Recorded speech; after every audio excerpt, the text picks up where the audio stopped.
सप्त सिंधु प्रदेश के रूप में विख्यात हमारा भारतवर्ष हजारों वर्षों तक समस्त विश्व का मार्गदर्शक और गुरु की भूमिका निभाता रहा। भारत का आध्यात्मिक ज्ञान समूचे विश्व हेतु आशा की किरण था। आध्यात्मिकता के संग भारत की शूरवीरता की पहचान अलग है। चाहे भारत का शेरों के संग खेलना हो या दशराज्य का युद्ध, यहाँ विश्व ने भारत की शूरवीरता देखी। इसी भारतवर्ष का राजस्थान प्रांत तो आज भी शूरवीरता की परिभाषा के रूप में देखा जाता है। वैदिक काल से राजस्थान का इतिहास वीरों व वीरांगनाओं के शौर्य से लिखा गया है। राजस्थान के नागौर प्रदेश का महत्व तो जनपद काल से ही प्रमुख रहा है। प्राचीन काल का अहिछत्रपुर या वर्तमान का नागौर ज्ञान, भक्ति, वैराग्य के साथ शूरवीरता में भी प्रमुख रहा है। नागौर क्षेत्र में राणाबाई व मीराबाई ने आध्यात्मिकता का प्रसार किया तो कुंवर तेजाजी वचनबद्धता, सत्य सनातन धर्म का पालन व गौ रक्षा के विषय में हमें पाठ पढ़ाए गए। नागौर प्रदेश का मेड़ता क्षेत्र प्राचीन काल में मेड़न तक के रूप में पहचाना जाता था। इसी मेड़ता क्षेत्र में आज भी जयमल व पत्ता की वीर गाथा गाई जाती है। परंतु मेड़ता को विश्व में प्रमुख स्थान देने का कार्य कृष्ण भक्त मीराबाई ने किया। मीराबाई की कृष्ण के प्रति अनन्य भक्ति से समूचा मेड़ता क्षेत्र पावन धरा बन गया। पावन व पवित्र धरा तो पावन मूर्तियों का ही घरौंदा होता है, जो मीराबाई के साथ इस मेड़ता की धरा पर अवतरित हुए। वो है कलरू क्षेत्र के परशुराम जी महाराज, गोटण क्षेत्र के रामदास जी श्यामदास जी महाराज, पावनी नाडी के महाराज और बाशनी सेजा के संत महानुभवों का राम द्वारा। इन संतों की तपोभूमि के रूप में इस क्षेत्र के लोग बड़े प्रेम भाव से रहते थे। परंतु कुछ समय के राजतंत्रात्मक शासन व्यवस्था में जनता को कोई अधिकार न थे। किसान वर्ग व निम्न वर्ग अत्याचारों से आतंकित था। किसानों की दयनीय दशा के लिए राजतंत्र की कर प्रणाली तो निम्न वर्ग के लिए सामाजिक व्यवस्था उत्तरदायी थी। वैदिक काल में जाति व्यवस्था का प्रादुर्भाव न था। तब जाति कर्म से मानी जाती थी, परंतु कालांतर में जाति व्यवस्था जन्म पर आधारित हो गई व समाज का चतुर्वर्ग अधिकारों से हीन होकर नफरत से देखा जाने लगा। उन पर हुए अत्याचार यदि लेखनीबद्ध करे तो एक महाकाव्य बन जाएगा। परंतु गीता में जैसा योग योगेश्वर कृष्ण ने कहा कि हर काल व समय में जब प्राणी मात्र पर अत्याचार होगा तो वह स्वयं इस धरती पर धर्म की रक्षा करने व प्राणी मात्र की रक्षा करने के लिए स्वयं अवतरित होंगे।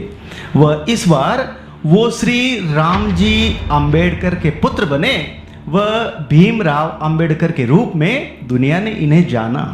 संविधान द्वारा अपने नागरिकों को प्रदान किए अधिकार शायद अंबेडकर का ही प्रसाद है। इन्हीं अधिकारों के बल पर हम अत्याचार रहित समाज में रहते हैं। सैकड़ों वर्षों की दास्ता की बेड़ियों को काटकर 1947 में हम स्वतंत्र हुए व शीघ्र ही पंडित नेहरू ने नागौर से पंचायती राज का शुभारंभ किया। भारत एक गणतंत्रात्मक शासन व्यवस्था वाला देश बना व आपने सभी नागरिकों को मतदान का अधिकार देकर देश की सत्ता में उनकी भागीदारी को सुनिश्चित किया।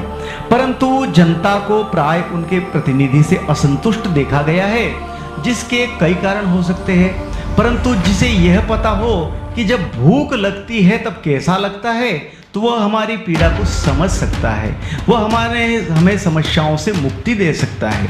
इस बार ऐसा ही एक उम्मीदवार एससी वर्ग से जनता का प्रतिनिधि बनना चाहता है। वह है अभावों में पला बड़ा संतोष चौहान। गांव धनापा में स्वर्गीय शेषाराम जी के घर संतोष का जन्म हुआ। पिता श्री स्वर्गीय शेषाराम जी माइनिंग कॉन्ट्रैक्टर थे, सो संतोष भी उनके काम में हाथ बटाते थे उच्च शिक्षा प्राप्त कर आईएएस का स्वप्न मन में लेकर चिमनी की रोशनी में वो घंटों पढ़ते, परंतु नियति को कुछ और मंजूर था। वह संतोष के पिता का निधन हो गया। वह संतोष पर समूचे परिवार की जिम्मेदारी आ पड़ी। वह संतोष ने शिक्षा को बीच में छोड़कर पिता के व्यवसाय को संभाला।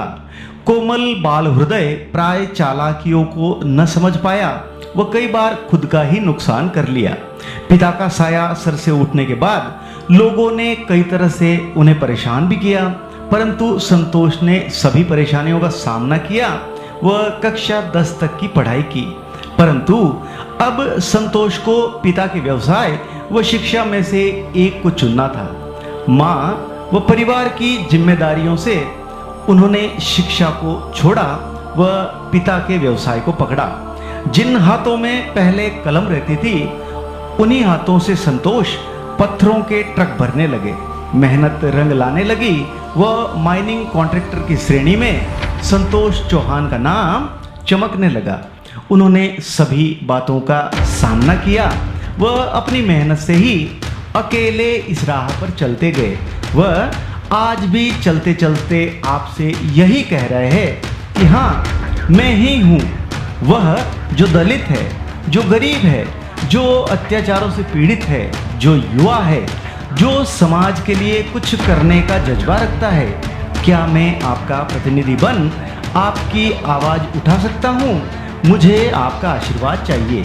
क्या आप मुझे आशीर्वाद देंगे?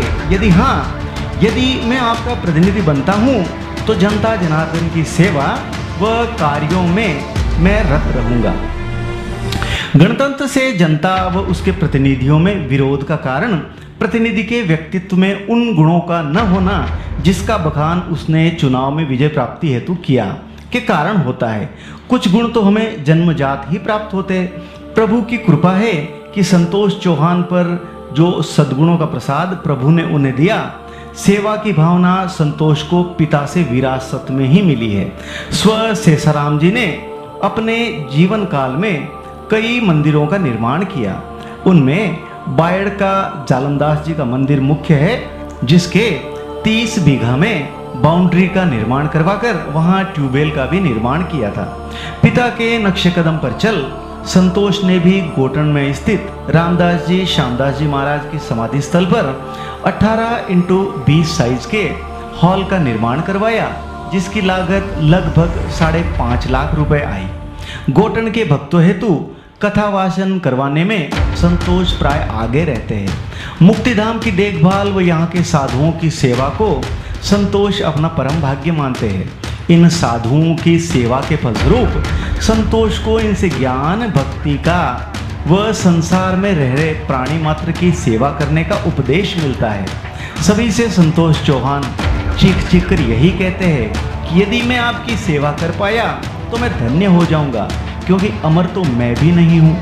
कुछ मजबूरियों के चलते संतोष चौहान शिक्षा से दूर हुए, परंतु उनकी आत्मा में शिक्षण संस्थाओं व शिक्षा प्राप्त करने वालों के विषय में गहरा भाव भरा है। संतोष ने कई सरकारी विद्यालयों में फर्नीचर भेंट किया, तो कई विद्यालय में खेल का सामान। कई दलित वर्ग के बालक संतोष चौहान के सहयोग से अपनी शिक्षा पूरी कर रहे हैं। कथा का सूत्रधार होने के नाते मैं आपसे प्रश्न पूछना चाहता हूँ, आपको कैसा प्रतिनिधि चाहिए? संतोष चौहान जैसा या कोई और जो नेता बनने के बाद आपसे मिलने भी न आए? फैसला आपको करना है।